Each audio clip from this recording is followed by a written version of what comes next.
Everybody, let's go. Let's go. Nigga, let's go. Let's go. To a motherfucking place that you ain't never been to. But keep it on the low.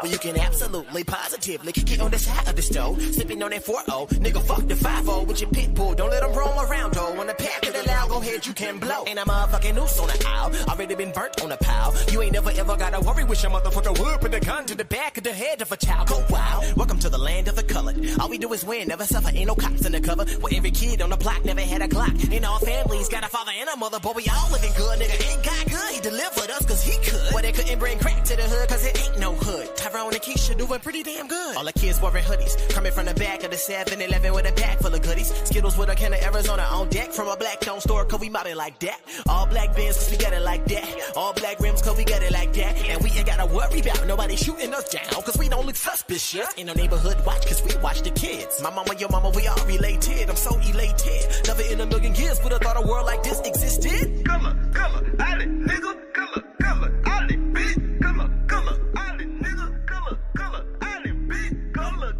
alley, nigga, color, alley, bitch, holla, nigga, it color, alley, bitch, color, alley, nigga, color, alley, bitch, color, alley, nigga, color, alley, bitch, color, alley, nigga, color, alley, bitch, holla, my nigga, it color.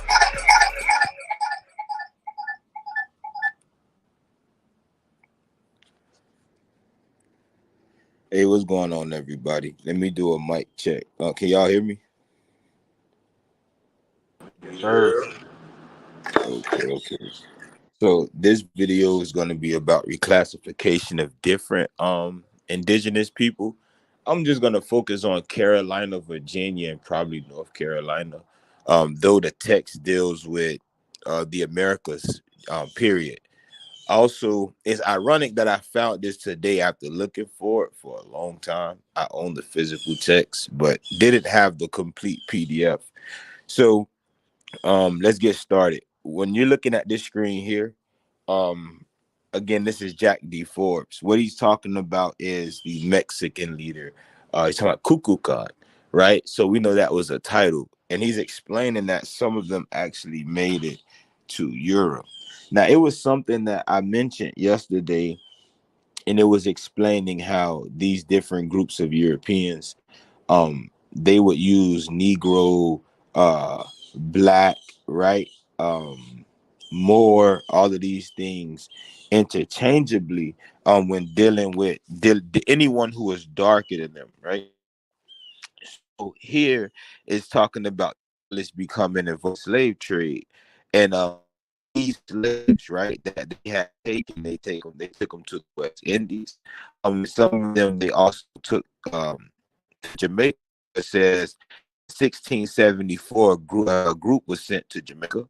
In 1693, a Cherokee delegation at Charleston requested the return of their relatives who had been taken to Jamaica without apparent success. So there are people that were labeled Chicali, right? At this time, and at this point, once you get to 1690, they became Cherokee, right? So you have American slaves from Virginia, North Carolina, and other areas were also sold to the West Indies and Bermuda. Virginia laws of 1660, 1711, and 1723 specifically referred to enslavement, transportation to a foreign country or to the West Indies as punishment for Americans. So these indigenous people were being shipped off their land as a form of punishment, right?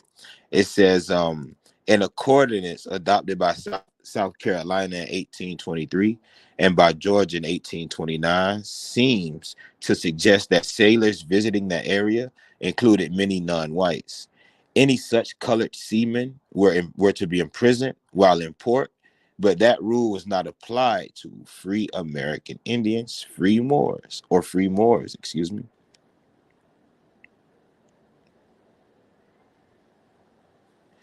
All right, this is again dealing with South Carolina, um, where it says, oh, basically, so okay, the concept of Negro first needs to be analyzed in terms of its historical development. As noted elsewhere, the late medieval period in Italy and the Iberian Peninsula saw people being variously classified as Albo, Alvi, Blanco, Bronco, New, Negro, Negri, or Petro, right? So this is just different colored classifications. Now, I remember seeing this somewhere. Ironically, it had to be this particular book here, and I have it highlighted.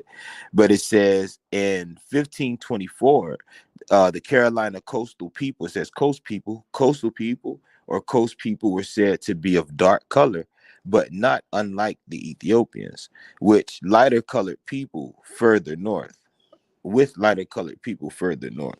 Now we know about Dahar. Again, that was explained as far as albinism, or it also was explained how some Scandinavians actually came and were able to mix in with different indigenous people here at that time.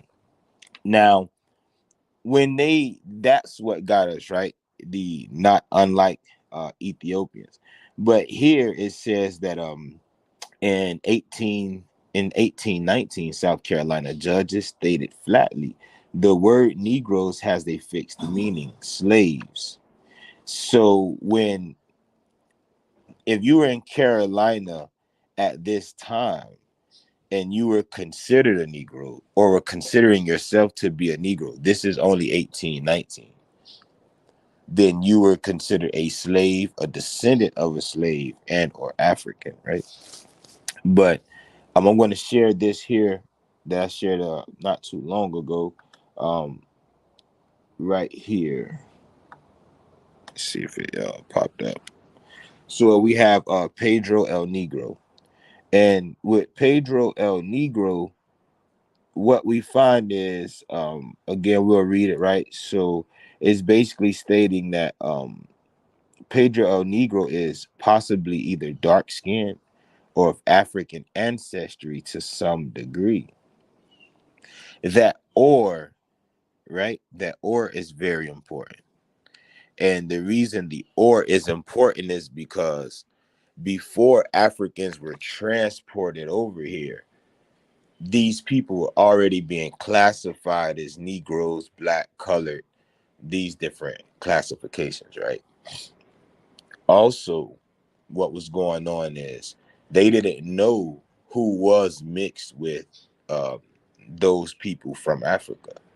So without knowing who was actually mixed, as long as you had dark skin, then you were considered a Negro, right? And a Negro means, and again, a Negro means to be a slave. In 1698, three fugitive Negroes were reported in North Carolina, of whom one was African. Similarly, a list of Negroes imported to Virginia in 1710 through 1718 by sea includes 69 Indians, mostly from the Carolinas. Likewise, list of Negroes brought to New York from 1715 to 1736 include many slaves of probable American ancestry from Campeche, Jamaica, Honduras, the Carolinas, and Virginia. Now, this is important here. Again, this is before the 1700s, right? Um, and a great part to look at when you read this is notice that the time period we're dealing between like 1710 and 1718, that would, or 1736, that would put us between that Yamasee War period. This is when these people or these slaves were being grouped up and shipped to Virginia on boats, being sent to the West Indies, being sent to Europe, being different groups being sent to present day Africa before the 1700s. Um, so the book is very detailed. A lot of people definitely gonna hate on it. Let's see the significance of this act. So this has to be the Negro Act. It says, of course, that all later enumerations of Negro and Indian slaves in South Carolina have to be analyzed with the thought in mind that any Negroes could be half or other fractions of American ancestry.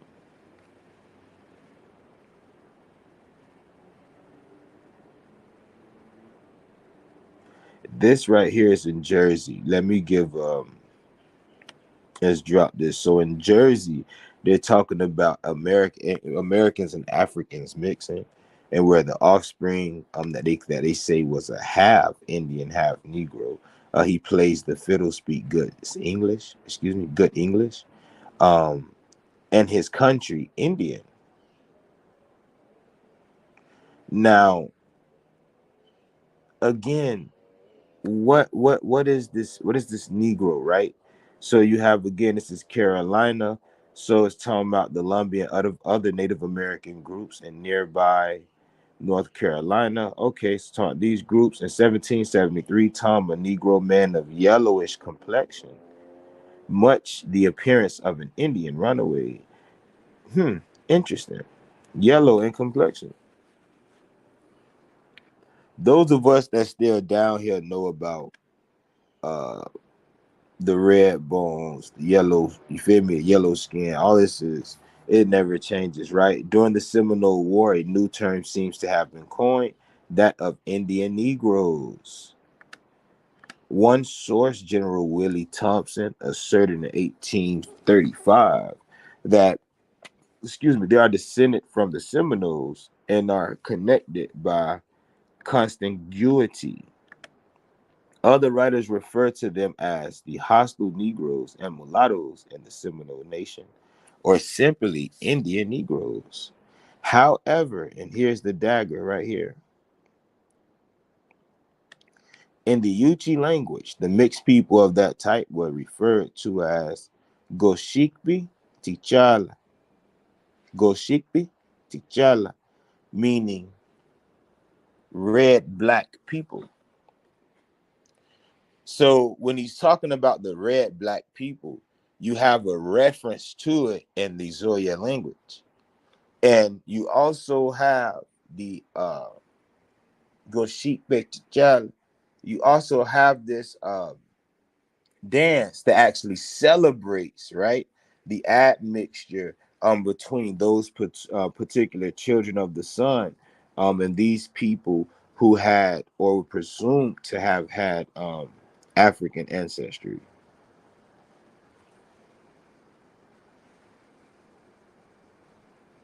Let's see.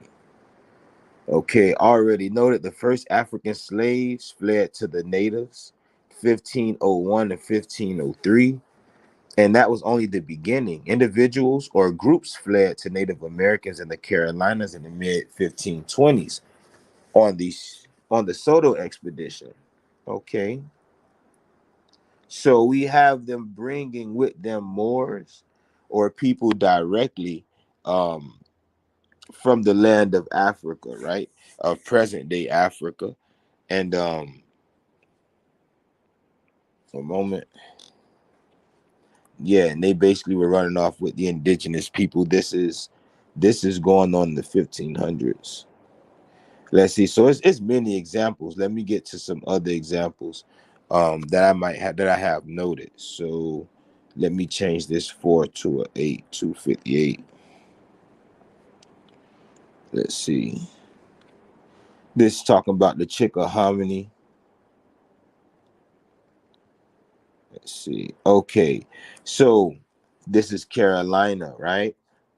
And Red Crane, check this out. This is definitely something to look into. Okay. Um, the 1800s, 1810, 1820, 1830 census. Um, can you mute for me, cuz? Uses free person of color category, right? And this is Mhm. used for most non-whites, including Indians. Can you mute for me, cuz? For the background? Bet. Thus, the native families of Robeson County, North Carolina, and all Virginia counties are always classified as colored persons. So these could be Indians who were free persons of color, but in reality, they were indigenous people. And the goal for Carolina at that time, both Carolinas, North and South Carolina, in fact, was to just they wanted to create a clear distinction between what was white and what was anything that wasn't white. So their whole thing is we're going to create a black white society. This is why I made the statement: if you see the world as black and white, then your life has no color, because these are quote unquote colored people, right? Different skin tones that they all just group under the classification of black for their own purposes. So this same confusion over the use of the term mulatto is exemplified by the status of a similar group of mixed Indian people in South Carolina, called variously brass ankles, red bones, yellow people, and so on until recently. When I was born in '94, and I still remember people being called red bones, yellow skin, brass ankle, blackfoot, right? All of these are just terms that were used for someone who may appear or who is uh mixed with indigenous and African ancestry. These people in the 1940s were being variously called mulattoes, yellow people, half niggers, and half Indians by local whites.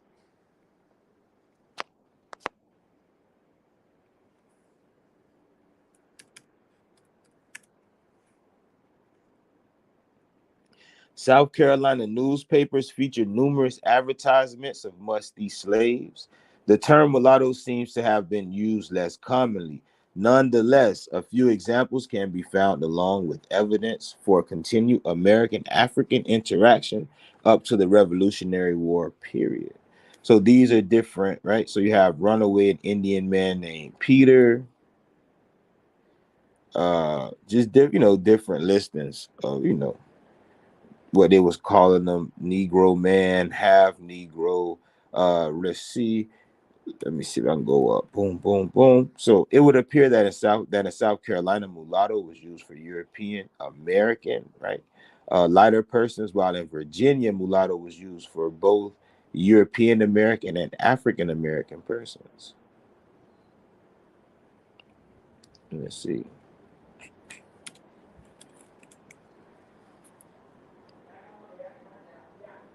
All right, here. So it's just talking about the hybrids, right? So the Africans and Indians. I can do this all day with that book. That can be done all day. So many examples, especially with the Carolinas. You see, Carolinas itself pops up 100 and something times, right? So what we're looking at now is Encyclopedia Virginia, and it's talking about the Racial Integrity Act.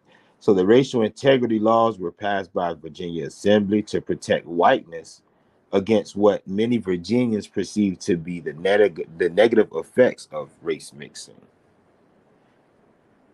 So it says they included the Racial Integrity Act of 1924, which prohibited interracial marriage and defined a white person as one who has no trace whatsoever of any other blood than Caucasian.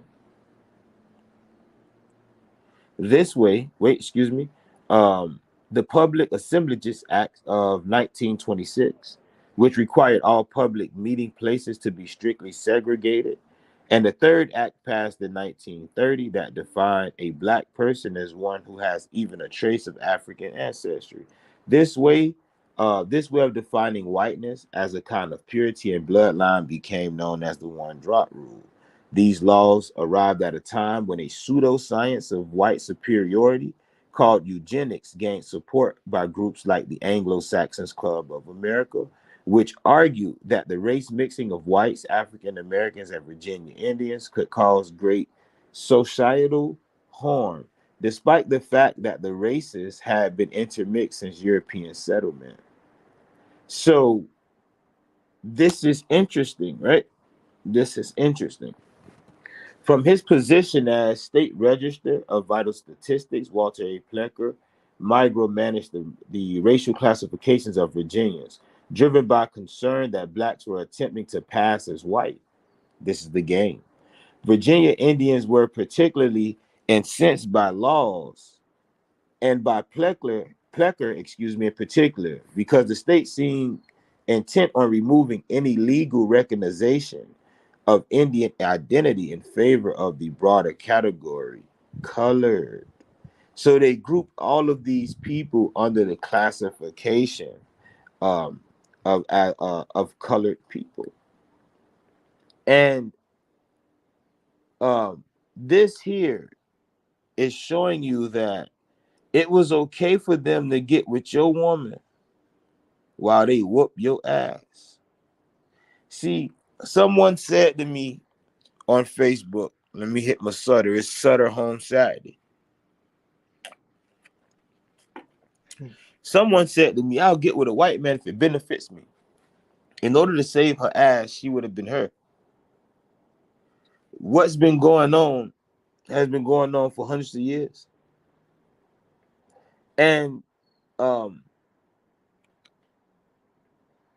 the thing is, in today's term, right? Today's now we have to right. African American is used, but we know they were calling them niggas. So they're classifying people that's of mixed blood, just oh well, they got Negro blood, so they Negroes. This same guy, as I showed before, um, the same guys I showed before, Walter Plecker, where is he? Um, he was the one that considered the Virginian Indians to be Negroes and feathers. This is his friend Ernest Cox, Des Plecker, and they were good friends with Marcus Garvey. And the reason they were great friends with Marcus Garvey is because the Back to Africa movement was in place to get indigenous Americans to go to a place they don't originate. The Back to Africa movement was in place to get Negroes to give up the land to these Europeans, to these white folks. So Marcus Garvey, in fact, Marcus Garvey was definitely a puppet. Marcus Garvey was a puppet.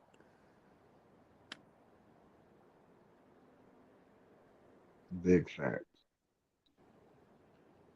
Now it says that the mixed race had grown over by 80%.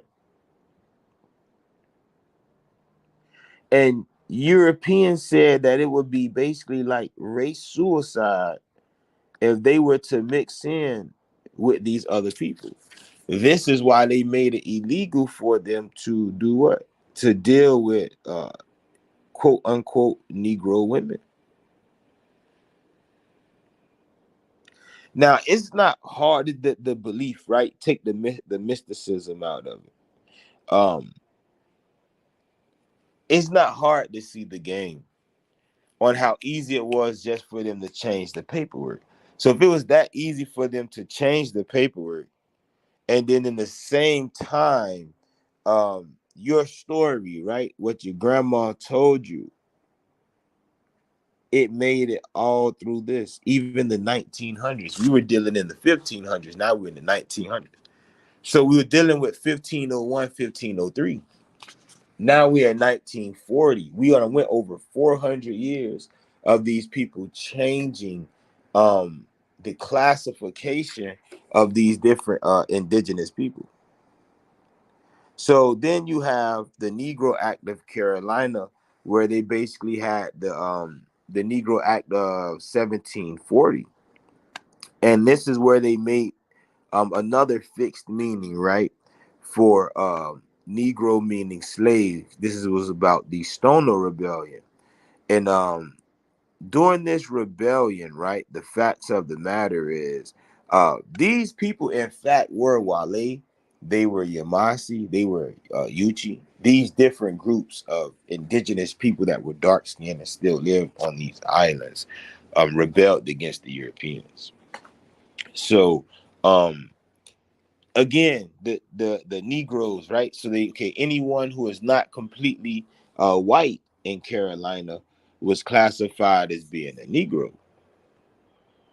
So if you read the book, the Yamasi War, let's see if I can pull this book up. But in the Yamasi War, what's explained is that when the term became Negro for the indigenous people, this is how the Negro became the majority on the plantation.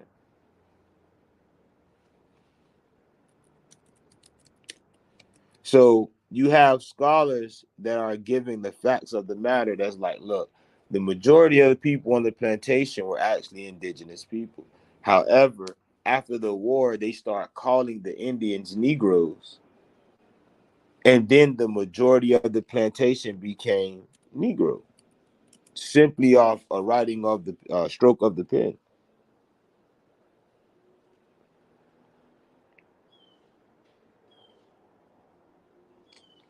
Let's see. Let's see if I can see if we can pull this up PDF.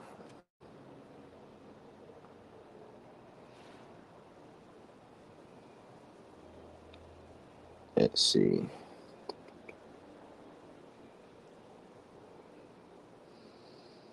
Mm, let's see.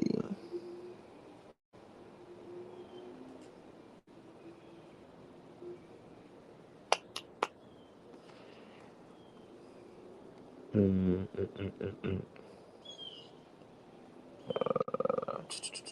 Compression, open, start over. Okay, so I'm waiting on this. Says about 2 minutes. About 2 minutes. Let's see.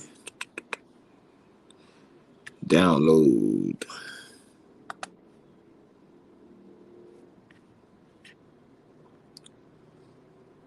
There we go. It should be downloaded. If this it or let me see. Let me see. Let me see. Haha.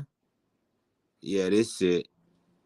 I don't know how I actually found both of these books PDF today. That's crazy.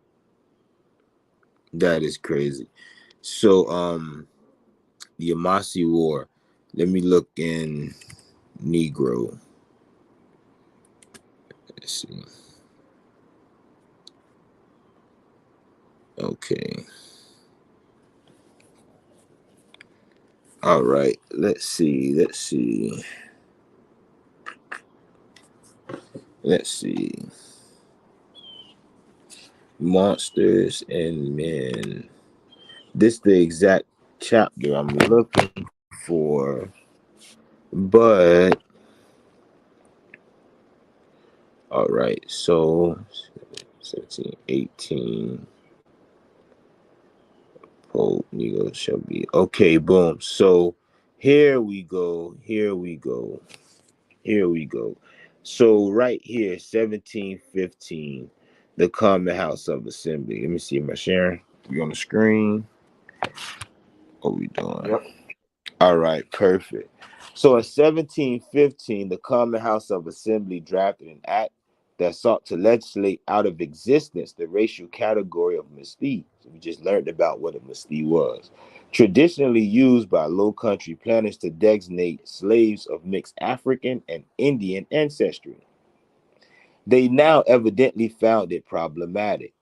In order to avoid all doubts and scruples that may arise about the definition and valuation of these slaves, the act ordered that all and every such slave who is not entirely Indian shall be accounted as deemed as Negro.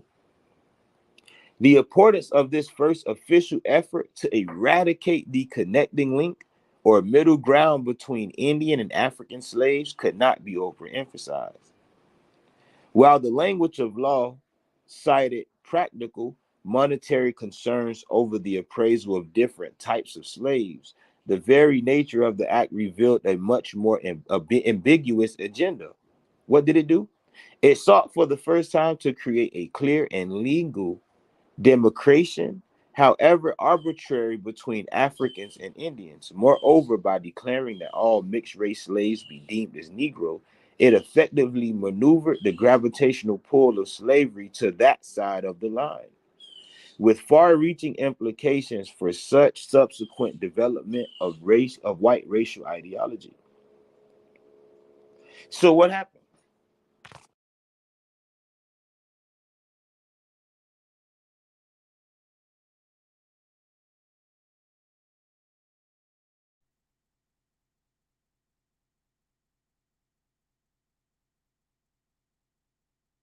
What happened was you definitely figured out how they got your slave numbers up on record.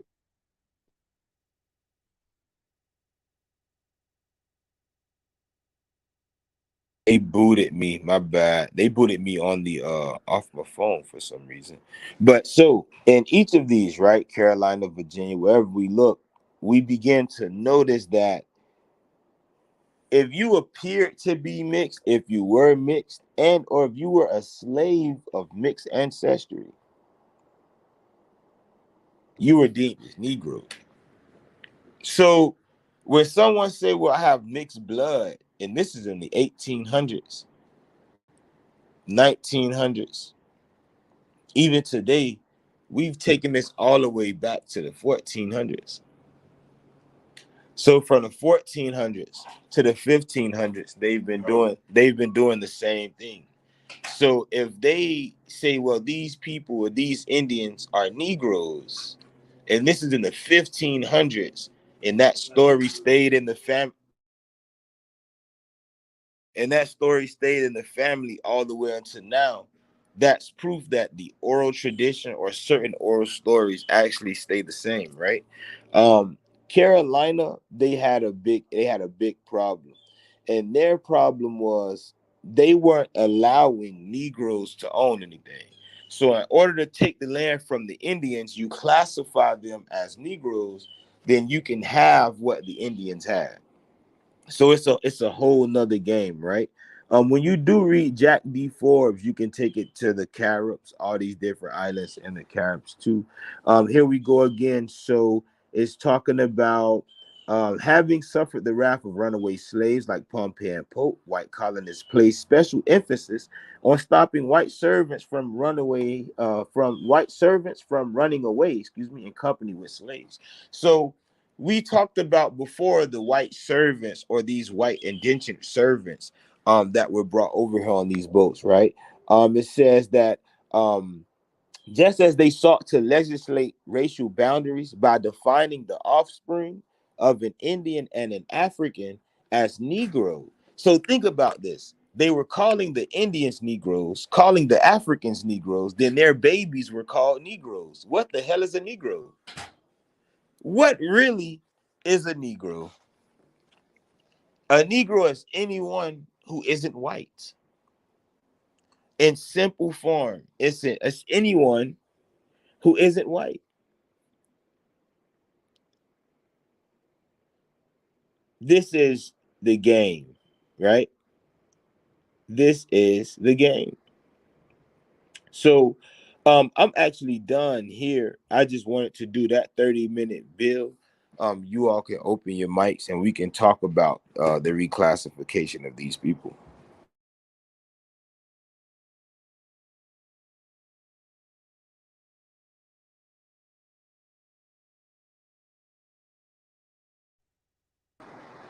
Yo, What's good, cuz?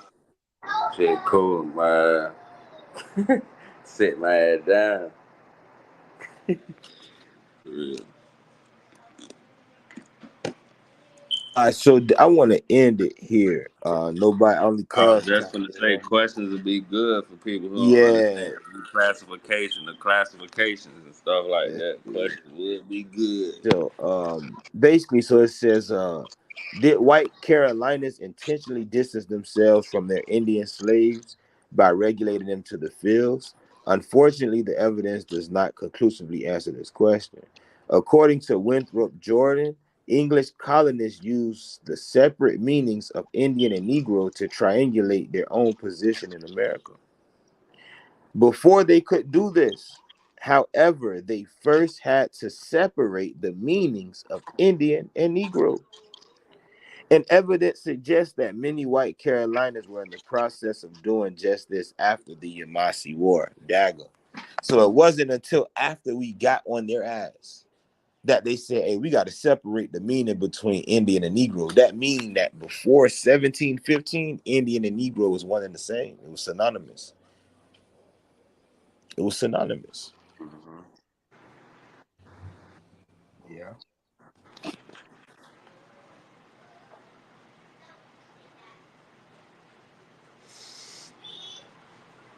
So is that where they come up with the Afro Latina, Afro Cuban, Afro whatever, you know, that term?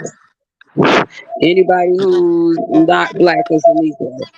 That's new. That's like saying African American. Mm. Because they was just calling them Negro. They was calling them like Negro de Terra, right? Negroes of the land, or stuff like that. So instead of saying Afro Latina, it's Negro Latina.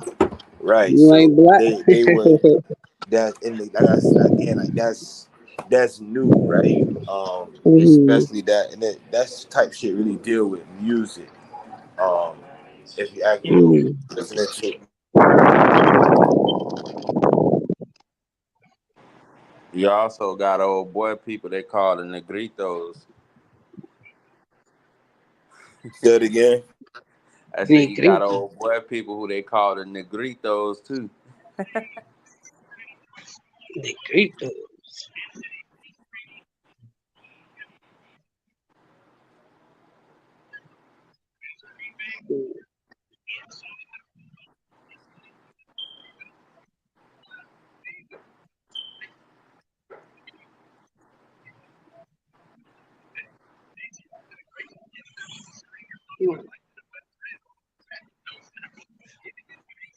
Hold on, I had to grab a water. Give me one moment.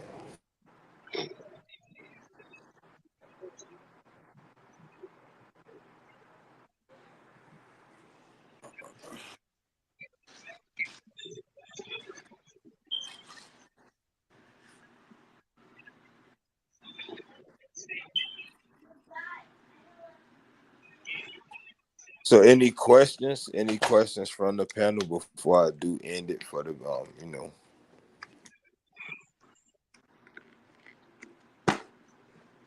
I got a question. At at what point in time did the term African American come into existence? That was used. African was first coined, so you can actually find African American being used in like the 17 to 1800s. Mhm.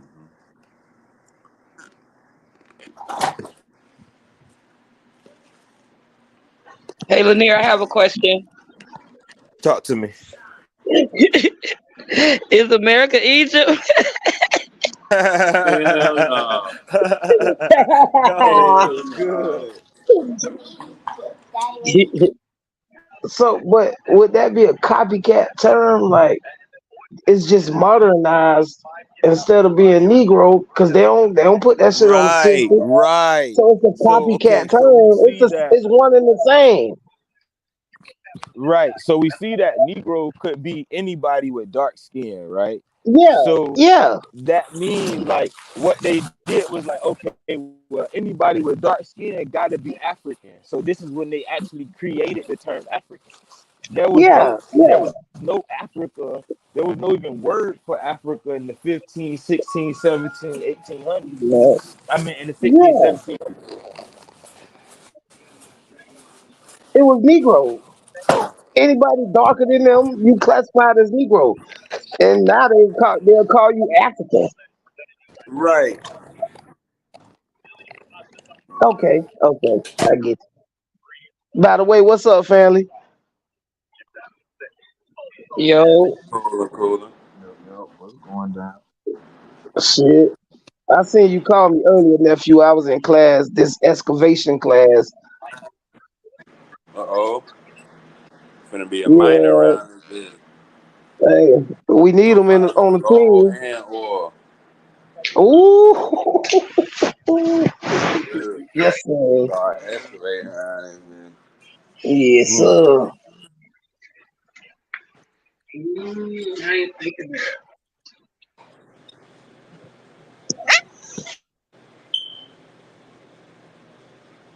Mm-mm-mm.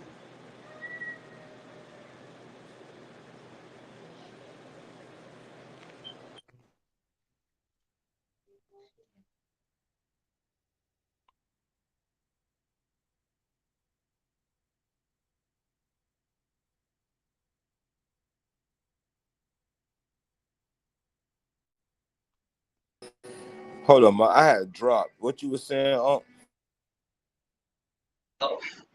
No, I was saying I seen when you called me earlier. I was busy in my excavation training. yeah, yeah, she had told me. She told me. Yeah, Hold on. I could have got Let me 100 fill on my this test. I bridge. got a 92 though. Okay. You finna get that bit bread. That's that 30. Hey, hey, but see, I That's probably that have to. 30. You know what? I'm gonna start looking for jobs for that shit. All that is safety. Say what? Why Basically, just everybody safety. breaking up? What's wrong with this? Excavation. It might be the computer. Let me hold on. Let me drop the computer because um all right, there we go. I could tell the computer was glitching from being in the house. Like that shit crazy. Hold on. Them boys won. Them boys got that goal, huh? Yeah, they did. Yeah, them boys did that.